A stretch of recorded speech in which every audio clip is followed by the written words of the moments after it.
Yo, what's up YouTube? Magandang gabi po sa inyo dyan. Magandang umaga, tanghali at gabi kung saan man kayong sulok ng mundo yung mga kababayan natin na OFW na nasa ibang bansa. Yon. Kumusta po kayo? Sana po ay nasa mabuting kalagayan po kayo. Ayun, Uncle TV ulit nagbabalik. Hi! Ang video na ito hatid natin kay Ders TV po tayo ngayon. Ubusin na natin lang video ni Ders TV. Nasa description na po ang kanilang channel. Pakibisita na lang po at pakisubscribe. Bislayan niyo po ang channel ni Ders TV. Ilagay ko lang po sa ating description mga ka-uncle natin dyan. Ayun. At kung kayo pala ay bago sa ating channel, iniimbitahan ko po kayong i-subscribe ang ating channel. Paki-comment, like at pahit na rin sa ating notification bell para ma-update kayo sa ating mga bagong ina-upload. Ayun. Huwag na natin patagalin to. Wala lang patubig-tumbig po. Silipin na natin baka masilip pa to ng iba.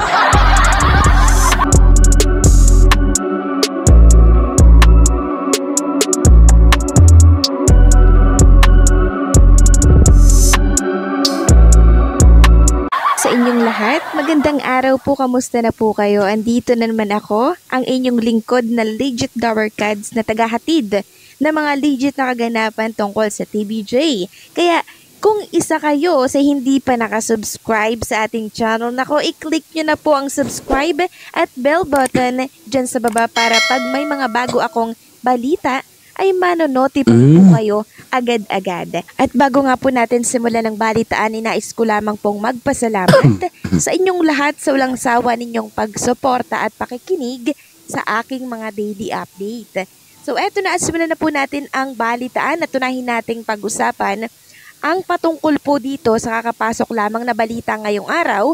Matatandaan natin na itong MTRCB po, di ba, nagbigay ng 12-day suspension sa It's Showtime. Ngunit, binigyan ng It's Showtime ng 15 days upang makapagsumite ng apila nila sa MTRCB.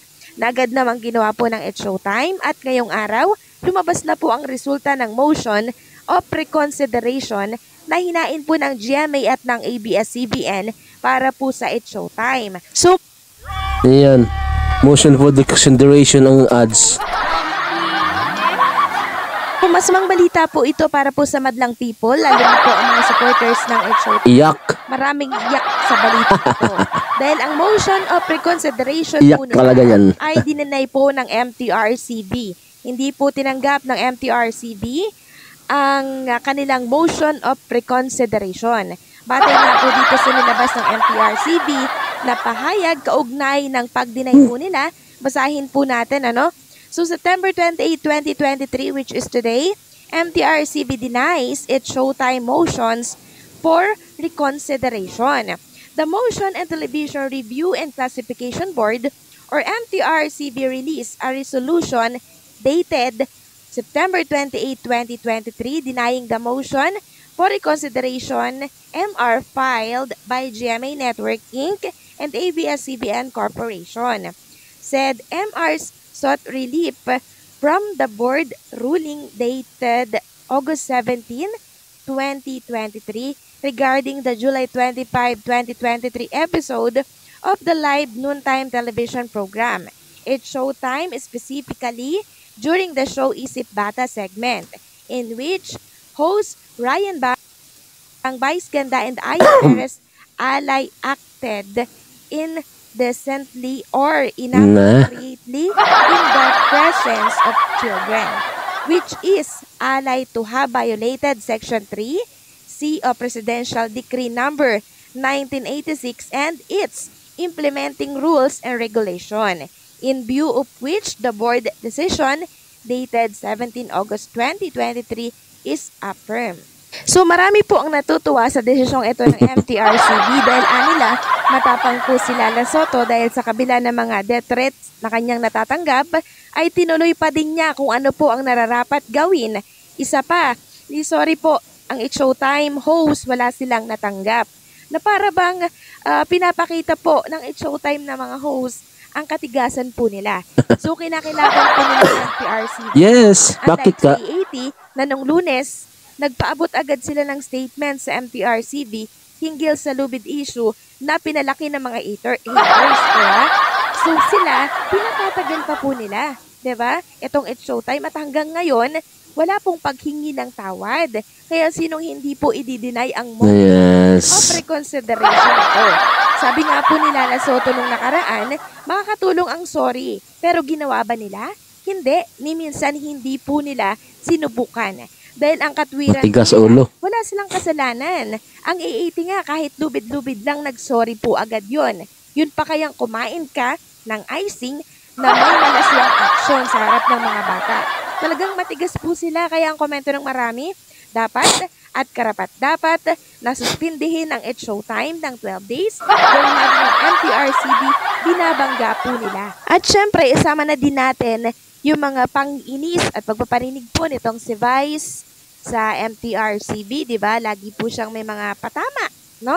Na siya nga hindi po nagugustuhan marahil ng MTRCB at ng mga netizen. Kaya marami po ang natutuwa na ganito po ang naging desisyon ng MTRCB na idinayang apela po ng ABS-CBN at ng GMA Network sa hinaing motion of reconsideration para po dito sa It's Showtime. At syempre, marami din po ang tutol at galit na galit sa desisyong ito ng MTRCB. So sabi po ng panatiko ng ilang Showtime, magrarally daw po sila sa labas ng MTRCB. So basahin po natin ang ilang sa mga comment. Rally for more. So, dito po tayo sa comment section ng naturang post, no? Ng Baliw. mas po na pahayag ng statement ng MTRCB. Sabi dito, no? Hindi daw nakakabigla na ganito yung desisyon ng MTRCB. Hindi nakakatulong yung ano yan, mag-protesta. Makakatulong pa yung mag-sorry yun sila. Eh wala, matigas yung ulo, di ba? Mayayaman kasi. So yung iba, sabi dito, manonood na lang daw sila sa YouTube. May nagsabi din dito na bias daw ang MTRCB. May Bias. nagsabi din na expected na yan, Diyos me. Mga desperate lang talaga masyadong threatened dahil sobrang dami daw ng supporters ng It's Showtime. Sus mio Marina. Huwag naman ganun, oy. Sabi pa dito ang isa ay naku, Lala, magkaroon ka ng sariling desisyon o opinion ng iba. Ano may pinagsasabi niyo? Marahil desisyon yan dahil ang board member po ng MTRCB, nagbobotohan po yan bago sila maglabas Correct. ng Ayan, bago nagbubutuhan yung ads. Have a break, have a KitKat.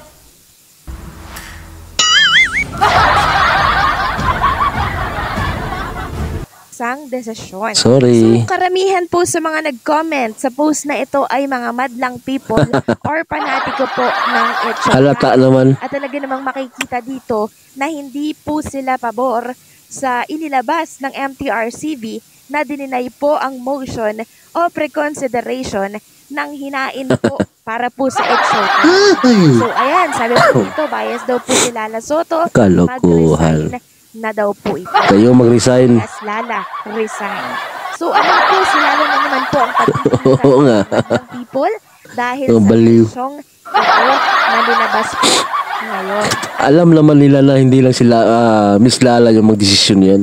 May mga board of director yan. Timbang rin tong nag-comment na to eh. Ayan o, mga panatiko ng Showtime. Hindi nyo ba alam na hindi lang si Lala magdesisyon yan? Sinabi na nga kasama yung board of director. Ayan, panay kayo comment dyan. Diyos ko, Maribar. Tuloy na natin. At syempre, ang EAT, pag-iinitan din po nila yan. 'Di ba? Lalong titindi ang paghahanap po ng butas sa EAT para po makaganti po para po sa It's Showtime. So, ganyan naman po ang ilang panatiko po ng It's Showtime. Gusto po nila makaganti po. 'Di ba? Kala nila kinokompetensya sila. Sabi pa ng isa dito, pero posibleng mag-rally ang mga loyal fans ng Showtime at ang mga loyal fans ni Vice Ganda sa opisina daw ng MTRCB. Baka may bantay sarado ng mga pulis dyan sa labas ng opisina. Protesta kayo. MTRCB. So mag-rally po kayo, no? Dahil itong MTRCB lang naman po, ginagawa po nila yung dapat trabaho po nila. So sana hindi ito masama ng iba, no, at wag sabihin na bias yung desisyon ng MTRCB at ikumpara po sa EAT. Kasi iba po ang violation ng It's Showtime kumpara po dito Yes. 80. Correct. So, itong pag-deny naman po ng MTRCB sa motion of reconsideration na hinain po ng ABS-CBN para po sa It's Showtime, ay dadalhin pa po yan sa Office of the President. Okay. At pag yun na-deny pa din po doon, tsaka nila itutuloy ang 12-day suspension. Pero pag binasura po ito ng Office of the President, wala na po yung 12-day suspension. Wala ko. Papunta pa pala yung papel na yun. Yung motion for reconsideration. Ano ba yan? Ay maka-lene yan sila eh. Atay kayo dyan. Aabot pa pala yan sa Office of the President. Makalene kayo, patay, deny kayo ni Bongbong. Iyan naman ang dapat nating abangan ay yung desisyon po ng Office of the President kung ano po ang magiging hakbang nila at desisyon sa pag-deny ng motion of reconsideration ng MTRCB para po sa It's Showtime. So ano po ang masasabi ninyo sa update na ito? Huwag kalimutang mag-comment. Ang ganda nga denied. Ipapasa pa sa Office of the President. Ako, makalini kayo mga Showtime. Ay, denied. Excuse me po. Patong-patong yung kaso niya eh. Talagang denied kayo niyan. Ayun, hanggang dito na lang ang ating reaction video. Okay, masama yung boses natin. Uy.